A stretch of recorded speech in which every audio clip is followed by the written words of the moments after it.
battle is fought inside the dome. Two spirits so different they rise up to take on the other.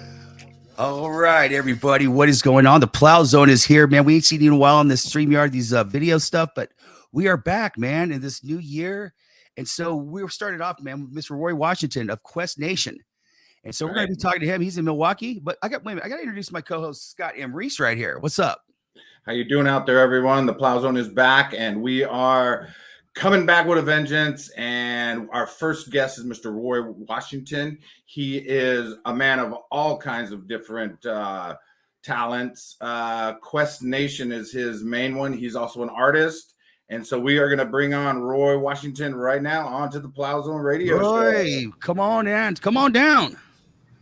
How you all doing? All right. How you doing, Roy? Doing Welcome fine. to the Plow Zone. So where are you at right now? Where are you talking to us from? Downtown Milwaukee. You're in Milwaukee. I'm in Georgetown, California, and Scott Reese is in Fairfield, California.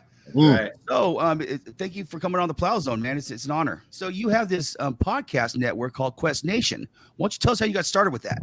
Well, I worked for about 10 years in the school system, and I've always been a mentor to younger people. Was a championship basketball coach. And so when I stopped working in the school system, decided to start something that'll give young artists a voice and a platform so that they can hear their music can be heard. You know, so in 2015, I formed Quest Nation, and we started doing a podcast, and then 70% of the shows are independent artists, but then we delve into other topics too, like paranormal stuff, up to date. Whatever's going on in the world, topics, and education. We talk about everything, but mostly it's geared towards independent artists. Yes, that's what the Plow Zone does too. We spotlight independent artists and people that make music because there's so much good talent out there. It needs to be heard. Then the mainstream, I call it the machine. The machine is like Nashville and LA. It's the machine, but music's a revolution. We've been saying for a long time, it's airplay, exposure. It's a revolution in the industry, and that's really. Yes.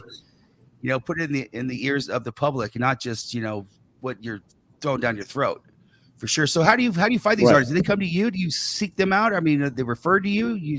How's that work? Well, now a lot of them come to me, but just I just started out just networking, being on LinkedIn and using Twitter and everything, and just bumping into people, bumping into artists, and having them on the show. So I sought a lot of them out. And then, of course, the local ones are easy to find. But now I find a lot of people just inboxing me from all over and just sending me some tracks and wanting to know what I think. And if there's anything in it, I have them on. Certain things catch your ear. Certain things, really, bang, a light goes off. And, there's some artists that can go to the next level, Yes. But people who do music and make an album, they put their blood into it. They put their life into it. So At least give them some credit for that, for sure. Not everybody's going to make it big. There ain't no making it big no more music, I think. Your YouTube page, or you put out a single and everyone gets it for free. I mean, how does an artist supposed to make any money if you put And if you look at TikTok now, from my understanding, TikTok is going up to where you can put as much as 10 minutes of content on one post. So you probably have a lot of people just performing their whole song on TikTok and doing it like that. The platform is there. The platform, I mean, video, audio, it's free now, basically. Everything's free.